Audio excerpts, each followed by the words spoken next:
Yo, welcome back to another episode of the Real Work Stories podcast. I'm your host, Benjamin, and thank you all again for all of the likes, shares, comments, downloads, all of it. I appreciate it, y'all.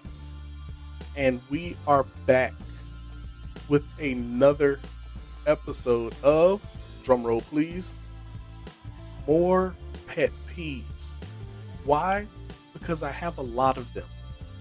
A lot of them. I could do this all day. But we're going to get started.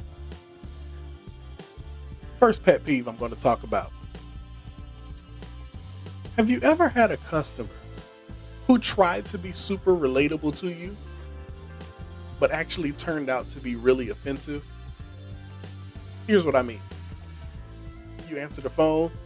It's like, hey, yeah, my name's Benjamin with such and such company. How can I help you today?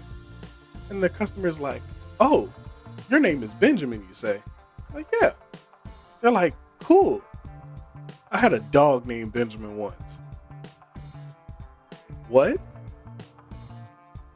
I don't know, but that just rubs me the wrong way. Like, of all the things you could have said, my name reminded you of a dog that you had. I don't know. This kind of makes me feel like you're almost sort of equating me to the dog. Like, but I'm a whole human out here in these streets. Yeah, that one's a little weird to me. Or when customers assume your ethnicity and try to use phrases and words and lingo like they automatically assume that you use just because they assume who you are ethnically. So, my customers, for example, they love to go the extra mile to be like, yo, bruh, what's good, homie? What you need, home skillet? I got it all for you right here, cuz. And I'm like, but I don't even talk like that. But they go out of their way to try to be, yeah, I'm down with you, but I don't. That's not me though. Like, turn off BET and just be yourself. That's all they need to do. Just be themselves. Now, one could argue, well, maybe they are being themselves. Hey, do you? Just don't try to be me. Okay? That's all I got to say. Another pet peeve I have, and this one might be kind of small and quirky, but it gets to me a little bit. When customers spell their names, like, unless I specifically ask them to, I don't need you to. And like, it's not even it's the simple names. Like, what's your name? John Smith. That's JOHNSMITH. Like, do you want a cookie? Does that make you happy that you know how to spell your name? Good job. I'm proud of you. You know how to spell your name. Yay! Let's give it up for John. Everyone clap for John. He spelled his name. Like, we don't need that. I really can't think of any situation where I need to actually spell my name if I'm talking to somebody on the phone. It's not really necessary. But hey, again, do you? These are just some of my pet peeves that I have. I don't know about y'all. Or what about when customers call in and they say things like, can I ask you a question about my account? That's kind of why you called in the first place. And if you didn't, then we have a whole other set of things that we might need to talk about. Like why did you call to ask me if you could ask me a question? Like, if a question wasn't already on your mind, what was your original intent in calling? Just to see if we were still open? You want to check to see if I still have a job or something? Because we're here. I just don't quite get why you felt the need to ask me if you could ask me a question. And then here's the real kicker. They don't actually ask a question. They just sit there. They'd be like, hey, can I ask you a question about my account? You're like, sure. See what I mean? That's what it turns into, because they don't actually ask you anything. They just sit there in silence, and then they're like, "Oh, well, I guess I can I ask you this question? Just ask the question and stop asking me if you can ask the question." That's weird. Another pet peeve I have, and this one might sound a little bit strange, and I'm going to have to explain myself, but let me say it first. I dislike, with a passion, when customers go out of their way to make a situation more difficult than it has to be, and then turns around to blame me for it. Now, I can already hear some of you thinking, and I can hear your thoughts, and no, I'm not psychic, but I can hear you. And you're like, well, how do you know they're going out of their way to be more difficult than they have to be? I'm glad you asked. Let me explain. So the other day, I'm at work. I answer the phone. The guy on the phone says, "Hey, I'm trying to help out my uncle. He needs to get this type of information." Sure, no problem. The thing is, for me to do that, I need to be talking to your uncle. Is he available? He says, "Yeah, uncle's right here." He puts the uncle on the phone. Great. I'm talking to the uncle. Now, in my line of work, I don't know about your job, but if I'm talking to my customer and somebody else gets on the phone, I have to go through this whole thing about protecting their identity and all of this other stuff. So I said, "Hey, I know your nephew's helping you. That is perfectly fine, but I have to read this information to you. Let me get through this real quick. We can get back to helping you." So I'm reading all of the information, and the very last thing I have to say to him is something to the effect of, "To make sure your accounts are okay, tell me who's on the phone with us." His nephew gets on the phone and says, "I am not on the phone with you. Why are you asking him who's on the phone with him?" Y'all, I'm going to say that again, because I know that probably went over some of you guys' heads, so I'm going to say it again. I get to the part of my little script I have to read, and it says something to the effect of, "To make sure your accounts are secured, tell me who's on the phone with us." And his nephew grabs the phone and tells me that he is not on the phone with us. Now, what I'm trying to figure out is how you somehow manage to get in your mind that me getting on the phone and telling the person that I'm talking to that I'm not on the phone was somehow supposed to be a brilliant idea. And it took everything in me, honestly, to number one, not laugh. And number two, it took almost everything else in me not to ask the $1 million question. Well, sir, if you're not on the phone, then who am I talking to right now? So he gives the phone back to his uncle. And his uncle says, "I'm going to put you on speakerphone because my nephew is helping me." I said, "Okay, no problem, but I still need you to answer this one magical question. Tell me who's on the phone with us." Now, you've already told me he's your nephew, but I need you to tell me his name. That's just how my job works. For those of you who don't know, I don't make up this stuff.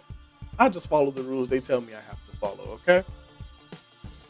So I'm at that part again, and I'm like, all right, just tell me who's on the phone with us. Now, mind you, when I ask this question, I'm talking to the uncle still. Tell me your nephew's name. The nephew takes the phone again. He says, "For the last," colorful word, "time, I'm not on the phone with you." And again, this question is running through my mind like,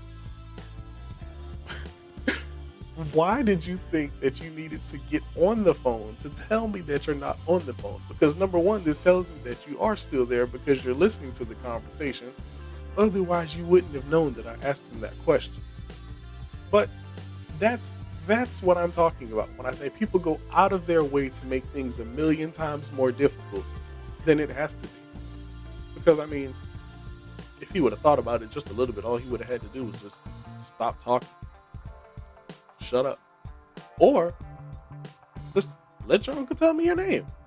Unless that's not really your uncle, you're really up to some funny business. But that ain't got nothing to do with me. I just do the job that they pay me to do. Another pet peeve I have, and I want to know, do you guys have this problem too? When customers come into your job, or they call in, and they try to use all the super technical words that they can think of to describe their problem, and they don't do anything but actually making themselves sound stupid, because it's like, you don't actually know the definition to the words that you're using, so you sound real stupid. Like, I just wish they would just be regular. Just tell me what you need. Tell me what's not working. Tell me what broke. Tell me what you lost. I don't need to know the quantitative analysis of the molecular structure of a duck. I really don't. Just tell me you lost your debit card and you need somebody to send you a new one. We can do that. Tell me you want to upgrade your phone. We can do that. Tell me you want to order this pizza. We can do that. I don't need the technical jargon from you. I get it enough here at work every day. You don't have to pretend to speak the language that we speak here at work. Just let me handle that part. Just tell me regular what you need. That's it. Another pet peeve I have, and this one grinds my gears to the bare bones. Have you ever had a customer call into your job